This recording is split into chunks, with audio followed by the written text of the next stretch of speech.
예수께서 예루살렘으로 올라가려 하실 때 12제자를 따로 데리시고 길에서 이르시되 보라, 우리가 예루살렘으로 올라가노니 인자가 대제사장들과 서기관들에게 넘겨지매 그들이 죽이기로 결의하고 이방인들에게 넘겨주어 그를 조롱하며 채찍질하며 십자가에 못 박게 할 것이나 제3일에 살아나리라. 그때 세베대의 아들의 어머니가 그 아들들 데리고 예수께 와서 절하며 무엇을 구하니 예수께서 이르시되 무엇을 원하느냐? 나의 이 두 아들을 주의 나라에서 하나는 주의 우편에 하나는 주의 좌편에 앉게 명하소서. 너희는 너희가 구하는 것을 알지 못하는도다. 내가 마시려는 잔을 너희가 마실 수 있느냐? 할 수 있나이다. 너희가 과연 내 잔을 마시려니와 내 좌우편에 앉는 것은 내가 주는 것이 아니라 내 아버지께서 누구를 위하여 예비하셨든지 그들이 얻을 것이니라. 10제자가 듣고 그 두 형제에 대하여 분이 여기거늘 예수께서 제자들을 불러다가 이르시되 이방인의 집권자들이 그들을 임의로 주관하고 그 고관들이 그들에게 권세를 부리는 줄을 너희가 알거니와 너희 중에는 그렇지 않아야 하나니 너희 중에 누구든지 크고자 하는 자는 너희를 섬기는 자가 되고 너희 중에 누구든지 으뜸이 되고자 하는 자는 너희의 종이 되어야 하리라. 인자가 온 것은 섬김을 받으려 함이 아니라 도리어 섬기려 하고 자기 목숨을 많은 사람의 대속물로 주려 함이니라. 그들이 여리고에서 떠나갈 때 큰 무리가 예수를 따르더라. 맹인 두 사람이 길가에 앉았다가 예수께서 지나가신 담을 듣고 소리질러 이르되 주여, 우리를 불쌍히 여기소서. 다윗의 자손이여.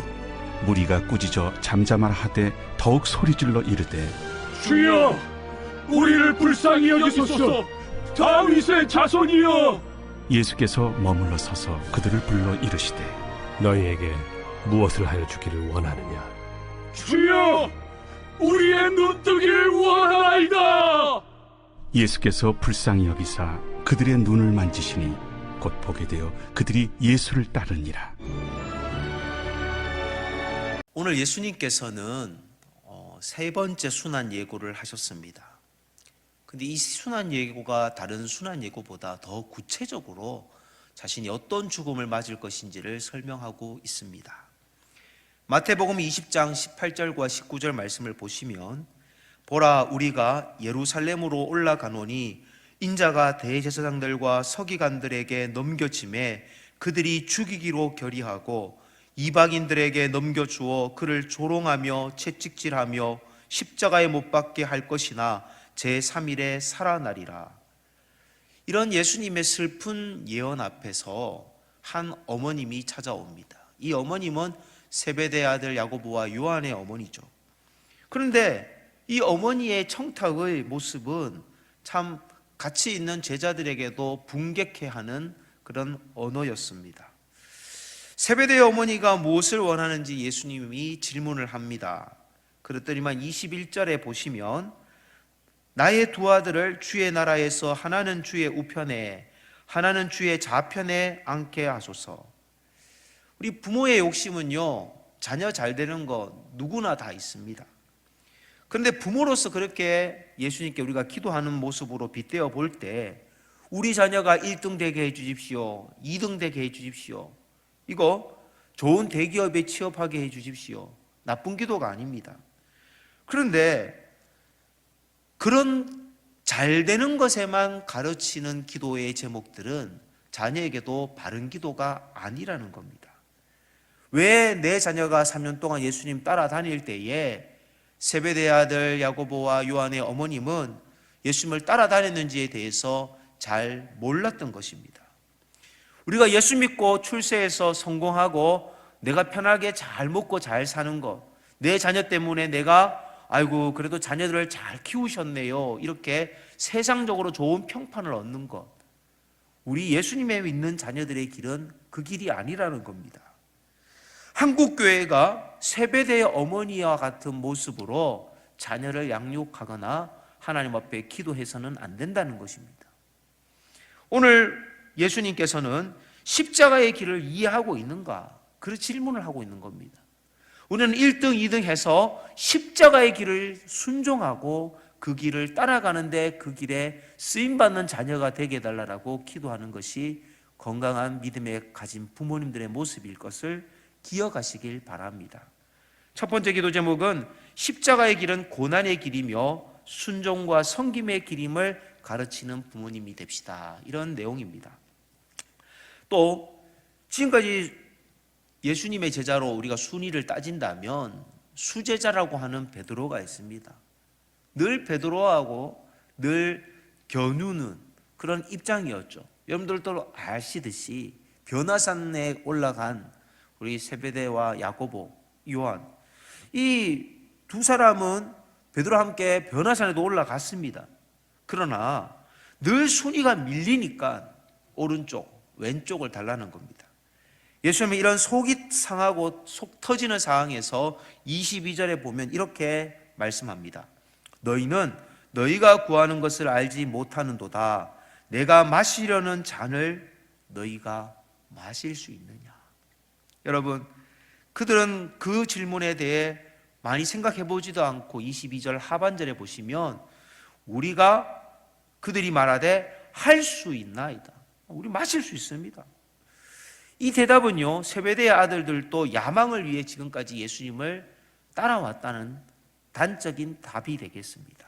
그런데 세베대의 아들들 야고보와 요한이 막 붕괴하는 모습을 보고 또 한쪽에 나머지 제자들도 막 붕괴를 하고 있습니다. 이들이 붕괴했다는 건요, 세베대와 야고보, 요한과 같은 동일한 생각을 가지고 예수님을 따랐다는 겁니다. 어머니의 무리한 요구에 공동체의 이기심 때문에, 이 세베대와의 아들들의 이기심 때문에 공동체는 분열되어 직전입니다. 저는 이 두 번째 기도 제목은요, 내가 가진 욕망과 기득권으로 공동체를 분열시키는 죄를 짓지 않게 해달라고 기도하는 이 새벽이 되기를 소망합니다. 사람들은요, 저마다 높아지려고 합니다. 세상은 높아지는 것, 왜 그렇죠? 능력 있게 보입니다. 사람에게 부림을 받는 것보다 사람을 부리는 것이 더 좋아 보입니다. 힘이 있는 사람은 존경받는 세상이지 않습니까? 그런데 오늘 예수님께서는 28절에 가장 존경받는 위치에 있는 자리에서도 죽는 순간까지 28절에 뭐라고 얘기합니까? 인자가 온 것은 섬김을 받으려 함이 아니라 도리어 섬기려 하고 자기 목숨을 많은 사람들의 대속물로 주려 함이니라. 예수님은 주기 위해 오신 것입니다. 우리 교회가 더 건강한 교회가 되기 위해서는 우리 교회가 더 잘 될수록 더 많이 섬기는 또 성도님들과 교회가 되기를 원합니다. 또 연이어서 맹인인 두 사람을 오늘 예수님이 만납니다. 근데 이 두 명의 시각장애인은요, 지금 여리고에서 출발해서 예루살렘으로 올라가는 길에 예수님을 만났습니다. 여리고는 요단강 서편에 있는 지역입니다. 예루살렘은 요단강을 기준으로 본다면 예루살렘에서 북동쪽으로 약 30km 정도 지금 떨어진 거리에 있는 지형입니다. 여리고는 예루살렘으로부터 약 30km 떨어진 거리입니다. 남자들이 빨리 하루에 24시간을 걸으면 30km 정도도 갈 수가 있습니다. 이제 내일이면 당도할 수 있는 그 예루살렘을 앞두고 제자들의 마음과 또 많은 무리들의 마음은요, 이제 예수님이 메시아니까 우리는 정권이 바뀌고 우리는 다 한 자리씩 차지할 수 있다는 그런 야망으로만 다들 꽉 차 있습니다. 그 상황에서 두 명의 소경의 모습은 제자들의 마음에도 무리들의 마음에도 걸추장스럽고 걸거치는 그런 존재였을 것입니다. 그런데 맹인들이 오늘 예수님에게 이렇게 소리를 지릅니다. 30절을 보십시오. 예수께서 지나가신다는 걸 듣고 소리질러 이르되 주여 우리를 불쌍히 여기소서. 중요한 단어가 나옵니다. 다윗의 자손이여. 다윗의 자손을 통해서 메시아가 온다. 그들은 이미 알고 있습니다. 소경들이 뭐라고 외쳤냐? 다윗의 자손이여, 당신은 메시아이니 우리를 불쌍히 여겨주십시오. 우리는 이미 마태복음 18장에서 예수님의 일으키셨던 사건 중에 99마리의 양보다 잃어버린 한 마리의 양을 예수님이 어떻게 생각하시는지를 우리는 이미 들었습니다. 그 한 마리의 영혼의 양은요 99대 1이 아니라 99 이꼴 1입니다. 99마리의 양이나 한 마리 양의 무게는요 같다는 겁니다. 그 값어치는 동일하다는 겁니다. 야고보서 2장 2절에서 4절에도 보면 이런 말씀이 있습니다. 만일 너희 회당에 금가락지를 끼고 아름다운 옷을 입은 사람이 들어오고 또 남루한 옷을 입은 가난한 사람이 들어올 때에 너희가 아름다운 옷을 입은 자를 눈여겨보고 말하되 여기 좋은 자리에 앉으소서 하고 또 가난한 자에게 말하되 너는 거기 서 있든지 내 발등상 아래에 앉으라 하면 너희끼리 서로 차별하며 악한 생각으로 판단하는 자가 되는 것이 아니냐. 우리는 나보다 좀 무지해 보이고 나보다 또 여러 가지 환경적으로 못한 자들에게 대하여 무시하거나 아래로 차별하는 인간의 비교의식이 있습니다. 그러나 이 작은 자 중에 하나라도 잃어버리는 것은 하늘에 계신 아버지의 뜻이 아니다라고 예수님은 이미 말씀하셨습니다. 예수님께서 그렇게 삶을 보여주고 계십니다. 예수님은 사력을 다해 부르짖는 2명의 소경의 구원받음에 대해서 제자들에게 이렇게 교훈을 하기 위하여 그들의 눈을 고쳐주십니다. 자신들의 구원의 문제를 위해 사력을 다해 부르짖었던 것처럼, 그리고 그 구원을 위하여 예수님께서는 긍휼하심과 치유하심을 베풀었던 것처럼 오늘 제자들의 영적인 눈이 닫혀 있는 것을 뜨고 예수님 앞에 긍휼하심과 치유하심을 경험하는 그런 은혜를 입기를 예수님은 원하셨습니다. 오늘 우리가 구해야 될 것도 우리의 닫혀있는 영안을 열어달라고 기도해야 할 것입니다.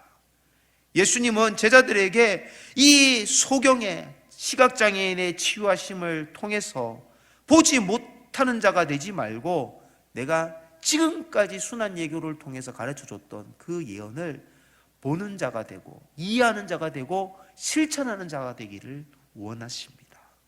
오늘 우리는 무엇을 보고 있습니까? 지금 우리가 무엇을 보고 있습니까? 맹인 2사람이 보게 되고 나서 어떻게 행동했을까요? 여러분 34절 마지막 하반절을 보시기 바랍니다. 그들의 눈을 만지시니 곧 보게 되어 그들이 예수를 따르니라. 시각장애인은 예수님을 따랐습니다. 여러분 진짜 눈을 뜬 사람은 누구입니까? 예수님의 제자들입니까? 아니면 시각장애인입니까?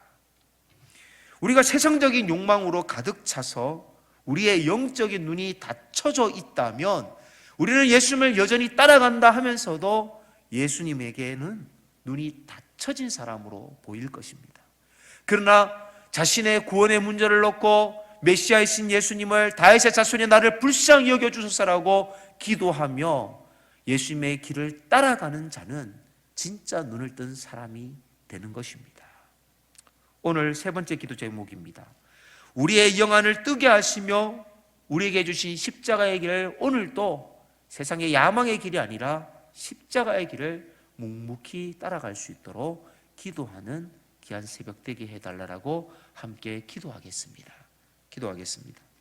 하나님, 우리는 주님을 따라간다 하면서 세상의 여러 가지 욕망과 가치를 하나님 앞에 달라고만 했지 이 십자가의 길을 하나님 왜 우리가 걸어가야 되는지에 대해서 하나님 무관심하였고 회피하였음을 회개합니다.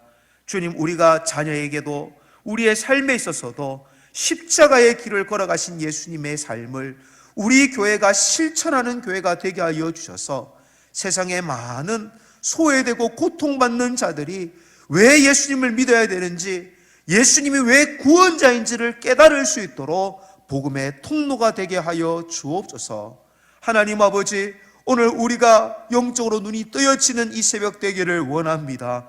우리의 영안을 열어주셔서 정말 주님이 원하시는 기도를 하게 하시고 주님이 원하시는 것을 바라는 믿음의 삶을 살아가게 하옵소서.